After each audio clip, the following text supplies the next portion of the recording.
اما پارے کی پہلی صورت سورہ نبا ہے، اس میں اللہ تعالیٰ نے قیامت کی منظر کشی کی ہے۔ اصل میں کچھ لوگ قیامت کے متعلق سوال کرتے تھے، عما یتساءلون عن النبأ العظیم، کہ لوگ قیامت کے متعلق سوال کرتے ہیں ایک بڑی خبر کے بارے میں، یعنی قیامت بہت بڑا حادثہ ہوگا، ایک بہت بڑی خبر ہے، اور جس میں وہ اختلاف کرتے ہیں۔ کوئی کہتا ہے قیامت نہیں آئے گی، کوئی کہتا ہے قیامت ممکن نہیں ہے۔ اللہ تعالیٰ نے پھر فرمایا کہ ہم نے زمین کو بچھونا بنایا ہے، آسمان کو بلند بنایا ہے، پہاڑوں کو آسمان کے لیے ایک کیلوں کی طرح بنایا ہے، یعنی میخیں بنایا ہے۔ تو یہ تمام قدرت اللہ تعالیٰ نے ظاہر کی ہے، تو کیا وہ قیامت کو قائم نہیں کر سکتا؟ اسی صورت میں ہے اللہ تعالیٰ نے فرمایا کہ جس دن قیامت ہوگی، یوم یقوم الروح والملائکۃ صفا لا یتکلمون الا من اذن، یعنی فرشتے، انسان، جنات، سب مخلوق لائن لگائے کھڑی ہوگی۔ اس دن صرف اور صرف اللہ بات کر سکے گا، سب خاموش کھڑے ہوں گے، صرف اللہ ہی ہوگا جو بات کر سکے گا، یا پھر اللہ جس کو بولنے کی اجازت دے گا وہی بول سکے گا۔ آگے پھر سورہ نازعات شروع ہوتی ہے۔ اللہ تعالیٰ نے مختلف فرشتوں کی قسمیں کھائی ہیں۔ والنازعات غرقا، قسم ہے ان فرشتوں کی جو روح کو بڑی سختی سے نکالتے ہیں۔ یہاں کافروں کی روح مراد ہے، کافر، فاجر، گناہگاروں کی روح ایسے نکالی جاتی ہے جیسے کہ بیری کے درخت پر کانٹوں پر کوئی کپڑا ڈال دیا جائے، اس کو کھینچا جائے تو اتنی سختی سے روح نکلتی ہے گناہگاروں کی، کافروں کی، فاجروں کی۔ فرمایا والناشطات نشطا، جو فرشتے آسانی سے روح نکالتے ہیں ان کی قسم، یعنی ایک مومن اور جو نیک بندہ ہوتا ہے اس کی روح ایسے نکالی جاتی ہے جیسے کہ آٹے سے بال کھینچ لیا جائے۔ والسابحات سبحا، ان فرشتوں کی قسم جو تیرتے ہیں، یعنی آسمان میں اڑتے پھرتے ہیں۔ فالسابقات سبقا، اور جو حکم کی تعمیل فوراً کر دیتے ہیں۔ فالمدبرات امرا، اور جو حکم ملنے کے بعد تدبیر اختیار کرتے ہیں، ان فرشتوں کی قسم۔ آگے اس میں ایک آیت آئی ہے کہ انہم یوم یرونہا لم یلبثوا الا عشیۃ او ضحاہا، جب لوگ دنیا میں قیامت کے بعد آخرت کی زندگی میں پہنچیں گے تو دنیا کی زندگی ایسے لگے گی جیسے کہ کوئی عصر کا وقت تھا اور گزر گیا، کوئی صبح تھی وہ صبح چلی گئی۔ عصر اور مغرب کے درمیان کا وقت بہت ہی چھوٹا وقت لگتا ہے، ویسے ہی دنیا کا وقت لگے گا۔ آگے پھر سورہ عبس شروع ہوتی ہے۔ عبس وتولی ان جاءہ الاعمی، اس میں ایک واقعہ بیان کیا گیا ہے۔ اللہ کے نبی صلی اللہ علیہ وسلم کفار اور مشرکین کو دین کی دعوت دے رہے تھے اور سمجھا رہے تھے۔ اتنے میں ایک نابینا یعنی اندھے صحابی عبداللہ ابن مکتوم رضی اللہ عنہ آ گئے، انہوں نے کوئی سوال دریافت کیا تو نبی صلی اللہ علیہ وسلم نے ان کی طرف زیادہ توجہ نہیں دی، کیونکہ اس وقت مقصد جو تھا کفار مشرکین کو سمجھانا تھا، تو آپ کی توجہ کفار مشرکین کی طرف زیادہ تھی۔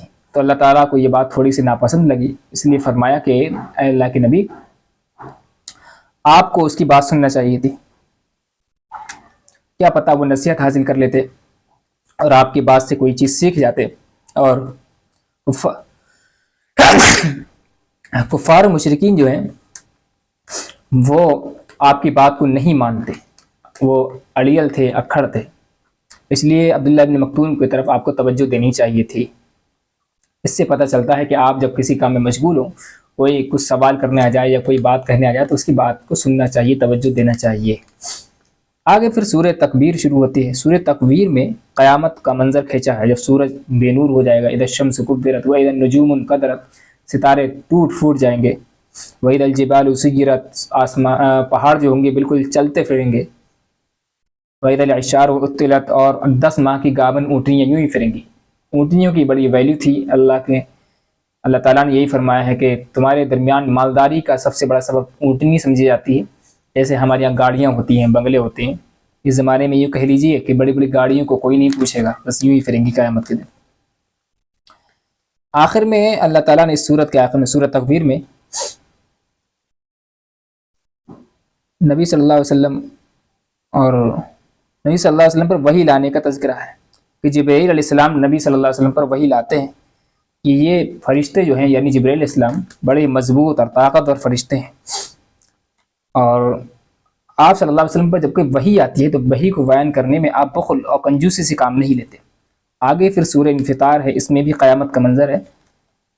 اس میں ایک آیت آئے گی کرامن کاتبین یعلمون ما تفعلون، کہ تمہارے کاندھوں پر 2 فرشتے ہیں جن کو کرامن کاتبین کہا جاتا ہے، اور وہ تمام باتیں جان لیتے ہیں جو تم کرتے ہو، یعنی نوٹ کر لیتے ہیں۔ پھر سورہ مطففین شروع ہوتی ہے۔ اس کے شروع میں اللہ تعالیٰ نے بدبختی قرار دی ہے ان چیزوں پر جو ناپ تول میں کمی کرتے ہیں۔ وَيْلٌ لِّلْمُطَفِّفِينَ الَّذِينَ إِذَا اكْتَالُوا عَلَى النَّاسِ يَسْتَوْفُونَ وَإِذَا كَالُوهُمْ أَو وَّزَنُوهُمْ يُخْسِرُونَ، یعنی ہلاکت و بربادی ان لوگوں کے لیے جو اور ناپ تول میں کمی کرتے ہیں. جب لوگوں سے ناپ کر لیتے ہیں تو پورا لے لیتے ہیں, جب لوگوں کو دیتے ہیں ناپ کر کے تو گھٹا کر دیتے ہیں. ان کے لیے بدبختی بیان فرمائی. پھر اسی میں ایک آیت آئی جس میں سجین کا لفظ ہے. سجین کے معنی آتے ہیں تہہ خانے کے, اور جہنم میں ایک تہہ خانہ ہوگا سجین, جس میں کافر فاجر لوگ ہوں گے, اس لیے اس کا ذکر کیا. آگے سورہ انشقاق شروع ہوتی ہے. اس میں بھی قیامت کی منظر کشی ہے کہ آسمان جب پھٹ پڑے گا, اذا السماء انشقت وأذنت لربها وحقت, اور اپنے رب کی اجازت سے وہ بالکل حکم کی تعمیل کرے گا.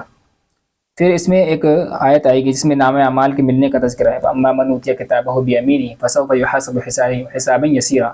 جس کو نام اعمال داہنے ہاتھ میں ملے گا اس کا سمجھو حساب کتاب بہت آسان ہوگا.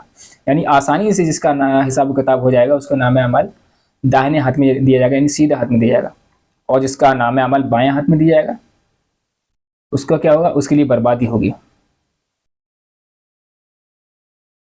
اما من اوتی کتابه وراء ظهری, جس کا نام عمل پیچھے سے دیا جائے گا, فسوف يدعو ثبورا ويصلى سعيرا, وہ جہنم میں جائے گا. پیچھے سے مطلب ہے کہ ہاتھ مروڑ کر کے پیچھے سے تھمایا جائے گا. اللہ ہم سب کی حفاظت فرمائے. آگے پھر سورہ بروج ہے. اس میں مختلف قسمیں کھائیں اللہ نے. والسماء ذات البروج, قسم ہے برجوں والے آسمان کی. والیوم الموعود, اور اس دن کے جس دن قیامت کا وعدہ ہے, یعنی قیامت کے دن کی. پھر اس میں ایک لفظ آیا ہے اصحاب الاخدود. اصحاب الاخدود یہ خندق والے ہیں. اصل میں ایک بادشاہ تھا عیسیٰ علیہ السلام کے زمانے میں. اس کے زمانے میں ایک جادوگر تھا, بہت بڑا جادوگر تھا. تو بادشاہ نے یہ کہا کہ اپنا جادو کسی کو سکھا جاؤ تاکہ تمہارے مرنے کے بعد وہ کام آئے. چنانچہ ایک بچہ طیب پایا, ایک لڑکا اس کے پاس جادو سیکھنے کے لیے جاتا تھا. جب وہ جاتا تھا تو راستے میں ایک اللہ والے ولی کا مکان پڑتا تھا, تو وہاں وہ ملاقات کر کے آتا تھا. تو لڑکا جو جادو سیکھنے جاتا تھا اس ولی اللہ سے بہت متاثر ہو گیا تھا, اور وہ بالکل اسلام کو, دین کو ماننے لگا تھا. بادشاہ کو جب یہ خبر پہنچی تو بادشاہ نے اس کو اور اس کے ماننے والوں کو سب کو ایک خندق کھدوا کر کے گاڑ دیا تھا زمین میں, اور اس خندق میں آگ لگوا دی تھی. تو اس کا بیان فرمایا قتل اصحاب الاخدود, ہلاکت ہو بربادی ہو خندق والے بادشاہ کے لیے. آگے پھر سورہ طارق شروع ہوتی ہے. اس میں اللہ تعالیٰ نے مختلف قسمیں کھائی. والسماء والطارق, قسم ہے کیا نام ہے آسمان کی اور راستوں کی. پھر اس میں فلینظر الانسان مما خلق مما دافق یخرج من بین الصلب والترائب, کہ انسان اپنی پیدائش پر غور کرے کہ کس چیز سے پیدا کیا گیا. اس مادہ منی سے پیدا کیا گیا جو اس کے باپ کے پشت اور چھاتیوں کے درمیان میں ہے, یعنی ریڑھ کی ہڈی میں مراد ہے. یہاں سے مادہ منویہ نکل کر کے مادر رحم میں جاتا ہے. آگے پھر سورہ اعلیٰ شروع ہوتی ہے. اللہ تعالیٰ نے اس میں اللہ تعالیٰ کی حمد و ثنا ہے. پھر اس میں ایک لفظ ہے سنقرئک فلا تنسى, آپ کو تسلی دی گئی کہ آپ قرآن کو جو ہے بھولو گے نہیں. اللہ کے نبی صلی اللہ علیہ وسلم کو ڈر تھا کہ کہیں میں قرآن بھول نہ جاؤں, بڑی فکر میں ٹینشن میں رہتے تھے, ہر وقت پڑھتے رہتے تھے. پر اللہ تعالیٰ نے ہم آپ کو ایسا پڑھائیں گے کہ آپ بھولیں گے نہیں. یہ اللہ کا بڑا فضل تھا, اللہ کے نبی صلی اللہ علیہ وسلم قرآن بھولتے نہیں تھے. آگے سورہ غاشیہ ہے. غاشیہ کے معنی چھا جانے والی. اس میں مجرمین اور متقی اور تمام دونوں لوگوں کا ذکر ہے, یعنی گناہ گاروں اور اللہ والوں کا. پھر چار چیزیں خاص طور پر ذکر کی گئیں. افلا ينظرون الى الابل كيف خلقت, انسان چاہیے غور کرے کہ ہم نے اونٹ کو کیسا پیدا کیا. وإلى السماء كيف رفعت وإلى الجبال كيف نصبت وإلى الأرض كيف سطحت, آسمان کو, زمین کو اور پہاڑوں کو دیکھے اللہ تعالیٰ نے کس کیفیت میں پیدا کیا. فذکر انما انت مذکر, آپ ڈراتے رہیے اے نبی, یا آپ تو لوگوں کو نصیحت کرنے کے لیے آئے ہیں. آگے سورہ فجر شروع ہوتی ہے. اس میں اللہ تعالیٰ نے فجر کے وقت کی اور 10 راتوں کی قسم کھائی. فجر کے وقت سے مراد فجر کا وقت ہے, 10 راتوں سے مراد ذی الحجہ کے 10 دن ہیں, یعنی 1 ذی الحجہ سے لے کر 10 ذی الحجہ کے درمیان کا جو وقت ہے وہ دن مراد ہے. اس میں بڑی فضیلت ہے. اس میں روزے رکھنے کی, عبادت کرنے کی بڑی فضیلت آئی ہے, یعنی جن دنوں میں حج کیا جاتا ہے ان دنوں کی. سورہ بلد شروع ہوتی ہے. اس میں سورہ بلد سے مراد مکہ ہے, یعنی لا اقسم بہذا البلد, قسم ہے اس شہر کی, یعنی مکے کی. وانت حل بہذا البلد, اور یہ شہر مکہ آپ کے لیے حلال ہو گیا. مطلب یہ تھا جو آپ مکہ فتح کر کے گئے تو آپ پر مکے کی تمام چیزیں حلال ہو گئیں, اب آپ کو کوئی نہیں روک سکتا. آپ مراد یہ تھا کہ مکے والوں کو آپ چاہیں تو قتل کر دیں, آپ کے لیے حلال ہیں, مگر اللہ کے نبی صلی اللہ علیہ وسلم نے اپنی شفقت رحمت سے سب کو معاف کر دیا تھا. کیونکہ قتل کے بدلے قتل کرنا چاہتے تو آپ کر سکتے تھے, یہ اسلام میں ہے, لیکن آپ نے سب کو چھوڑ دیا تھا.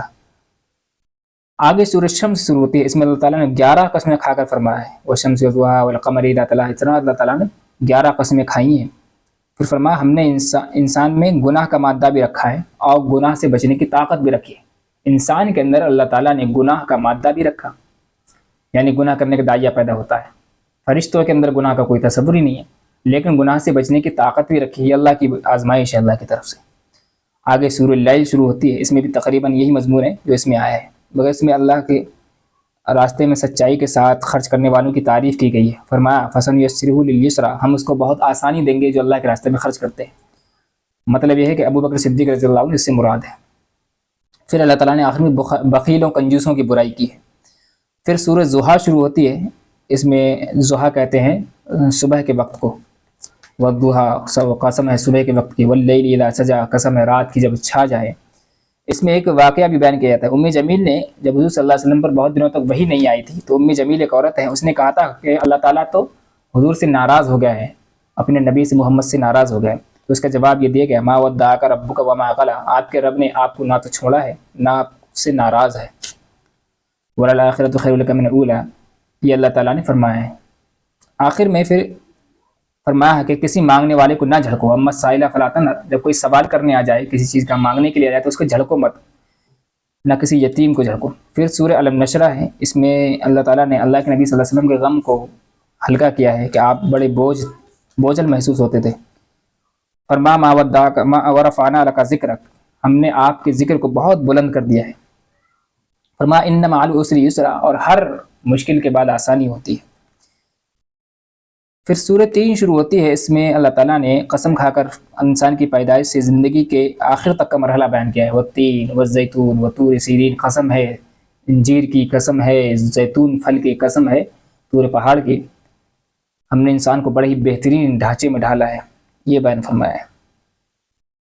پھر سورہ علق شروع ہوتی ہے، اس میں سب سے پہلی وحی کا ذکر ہے۔ قرآن کریم کی سب سے پہلی آیت جو نازل ہوئی تھی وہ سورہ علق کی ابتدائی آیات تھی۔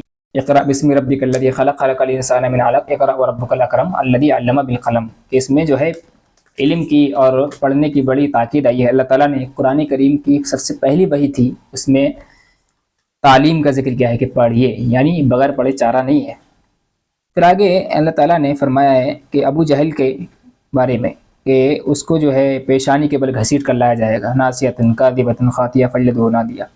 پھر سورہ بینہ ہے، اس میں بھی کفار مشرکین دونوں کا ذکر ہے۔ پھر سورہ زلزال ہے، اس میں قیامت کا منظر ہے، قیامت کیسے قائم ہوگی، اذا زلزلت الارض زلزالہا، جب قیامت میں زلزلہ آئے گا یعنی قیامت آئے گی، زمین اپنے اندر کی تمام چیزوں کو باہر نکال کر پھینک دے گی، یعنی مردے جو دفن ہوں گے وہ تمام چیزیں باہر نکال دے گی۔ پھر سورہ عادیات ہے، اس میں اللہ تعالیٰ نے مختلف گھوڑوں کی خصوصیات بیان کی ہے، قسم ہے ان گھوڑوں کی جو کیا نام ہے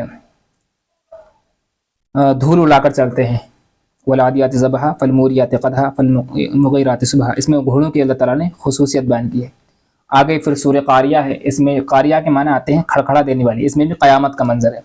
پھر سورہ تکاثر ہے، الہاکم التکاثر، الہاکم التکاثر اس کے معنی آتے ہیں کہ ہلاکت و بربادی ان لوگوں کے لیے جو آپس میں شیخی بگاڑتے ہیں، اپنی مالداری کی شیخی، اولاد کی شیخی، خاندان کی طاقت کی شیخی، حتی زرتم المقابر، اور یہاں تک کہ کیا نام ہے انسان کے پیر قبروں میں لٹک جاتے ہیں لیکن شیخی بگاڑنے سے نہیں مانتا۔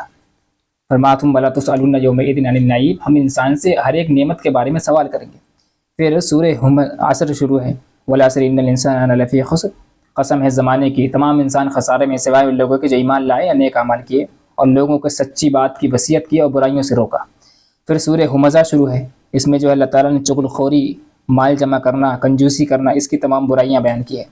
پھر سورہ فیل ہے، الم تری کیف فعل ربک باصحاب الفیل، اس میں ایک واقعہ بیان کیا جاتا ہے۔ حضور صلی اللہ علیہ وسلم کی پیدائش سے 50 دن پہلے کعبے پر ایک یمن کے بادشاہ نے حملہ کیا تھا اور بڑا ہاتھی لے کر کے وہ نکلا تھا، بہت سارے ہاتھی تھے، تو اس لیے ہاتھی کو عربی میں کہا جاتا ہے فیل، اسی مناسبت سے اس سورت کا نام سورہ فیل رکھا۔ پھر اللہ تعالیٰ نے ابابیل پرندوں کا ایک جھنڈ بھیجا تھا جو اپنے منہ میں کنکری لے کر آئی تھی اور کنکری کے ذریعے ان کے اوپر بادشاہ پر، ہاتھیوں پر اور ان کے لشکر پر حملہ کیا تھا، کہ جس کے وہ کنکری پڑتی وہیں ہلاک ہو جاتا تھا۔ اس طرح اللہ تعالیٰ نے کعبے کی حفاظت ابابیل کے ذریعے کی۔ پھر آگے سورہ قریش شروع ہوتی ہے۔ سورہ قریش میں اللہ تعالیٰ نے عربوں کے لیے ایک انعام بتایا ہے کہ عرب جو لوگ جو تھے سفر کرتے تھے بڑی امن چینی کے ساتھ، جب گرمی ہوتی تھی تو ملک شام ٹھنڈے علاقے میں سفر کرتے ہیں، اللہ تعالیٰ نے ٹھنڈا موسم دیا، جب سردی ہوتی تھی تو یمن یعنی گرم علاقے میں سفر کرتے ہیں، تو اللہ تعالیٰ نے ان کے لیے تجارت کے راستے کھول دیے تھے۔ پھر سورہ معون شروع ہوتی ہے، ارأیت الذی یکذب بالدین فذلک الذی یدعو الیتیم ولا یحض علی طعام المسکین، اس میں ان لوگوں کا ذکر ہے جو قیامت کے دن کو جھٹلاتے ہیں اور جو یتیموں کو جھڑک دیتے ہیں اور یتیموں کو کھانے کھلانے پر نہیں ابھارتے ہیں، ان کی مذمت بیان کی ہے۔ آگے پھر سورہ کافرون شروع ہوتی ہے، قل یا ایھا الکافرون۔ اس میں جو ہے یہ بیان کیا ہے کہ اللہ کے نبی صلی اللہ علیہ وسلم سے کفار مشرکین نے کہا تھا کہ ہم ایسا کریں، آپ ہماری بتوں کی عبادت کر لیا کریں، ہم تھوڑی اللہ کی عبادت کر لیا کریں گے، اس لیے آپس میں مل جل کر رہیں۔ حالانکہ یہ کوئی مل جل کر رہنے والی بات نہیں ہے۔ اللہ تعالیٰ نے دو ٹوک فرما دیا کہ تمہارا دین تمہارے لیے ہے اور ہمارا دین ہمارے لیے ہے۔ یہ قومی ایکتا کی بات نہیں ہے کہ ایک دوسرے کے دھرم کو فالو کرنے لگے۔ پھر آگے فرمایا اذا جاء نصر اللہ والفتح، سورہ نصر ہے یہ آیت جب نازل ہوئی، اس میں فتح مکہ کی خبر دی گئی ہے، اور اس میں تو اصل میں خوشخبری ہے کہ مکہ فتح ہوگا، تم جو مکے میں حکمرانی کرو گے۔ لیکن حضرت عمر رضی اللہ عنہ جب یہ آیت نازل ہوئی تو رونے لگے۔ لوگوں نے پوچھا تو فرمایا کہ مکہ جب فتح ہو جائے گا تو اس کا مطلب یہ ہے کہ حضور صلی اللہ علیہ وسلم کا آخری وقت ہوگا، اس لیے مجھے مکے کی فتح سے خوشی سے زیادہ حضور صلی اللہ علیہ وسلم کے چلے جانے کا غم ہے۔ پھر سورہ لہب شروع ہوتی ہے، اس میں جو ہے ابو لہب کے اوپر اللہ تعالیٰ نے ایک بدبختی بیان کی ہے۔ ابو لہب نے حضور صلی اللہ علیہ وسلم کہا تھا کہ محمد ہلاک ہو، تبا لک یا محمد، تو اس کو اللہ تعالیٰ نے فرمایا کہ ابو لہب کے ہاتھ ٹوٹ جائیں، ہلاک ہو جائے، اس کی بیوی بھی ہلاک ہو جائے۔ پھر سورہ اخلاص شروع ہوتی ہے، اس میں اللہ تعالیٰ نے اپنی خصوصیت بیان کی ہے بہت ہی اچھی طریقے سے، قل هو اللہ احد اللہ الصمد لم یلد ولم یولد ولم یکن له کفوا احد، اللہ ایک ہے، وہ ہے، اس کے سوا کوئی معبود نہیں اور اس کی نہ کوئی اولاد ہے نہ وہ کسی کی اولاد ہے۔ پھر قرآن کریم کی آخری آیت سورہ فلق اور سورہ ناس ہے، اس میں اللہ تعالیٰ نے بیان فرمایا ہے جس میں مختلف چیزوں کی پناہ چاہیے گئی ہے۔ اصل میں حضور صلی اللہ علیہ وسلم پر ایک یہودیہ عورت نے جادو کر دیا تھا، تو آپ صلی اللہ علیہ وسلم پر یہ آیت نازل ہوئی تھی، قل اعوذ برب الفلق قل اعوذ برب الناس، جس میں مختلف چیزوں کی پناہ چاہیے گئی ہے۔ اصل میں یہ صورتیں جو ہیں بڑی کارگر ہیں، آپ پر کوئی جادو کا اثر ہو یا نظر لگ گئی ہو یا کوئی بیماری ہو تو یہ صورتیں پڑھ لینا چاہیے، انشاءاللہ اس سے شفا ہوگی۔ قل اعوذ برب الفلق، قسم ہے آسمان کی، من شر ما خلق، اور ان مخلوق کی جو شر پھیلاتی ہے، ومن شر غاسق اذا وقب ومن شر نفاثات فی العقد ومن شر حاسد اذا حسد۔ اسی طرح سورہ ناس میں ہے لوگوں کے فتنے سے، لوگوں کے شر سے اور لوگوں کے بری نظر لگ جانے سے اور جو وسوسے پیدا ہوتے ہیں اس سے ہم پناہ چاہتے ہیں، تو یہ اس آیت میں بیان کیا گیا ہے۔ یہاں تک الحمدللہ ہمارا پورے قرآن کریم کا پارہ در پارہ ایک خلاصہ بیان کیا گیا۔ آپ حضرات سے گزارش ہے کہ آپ حضرات ہمارے ایک ایک پارے کا خلاصہ بہت ہی مختصر وقت میں سن سکتے ہیں۔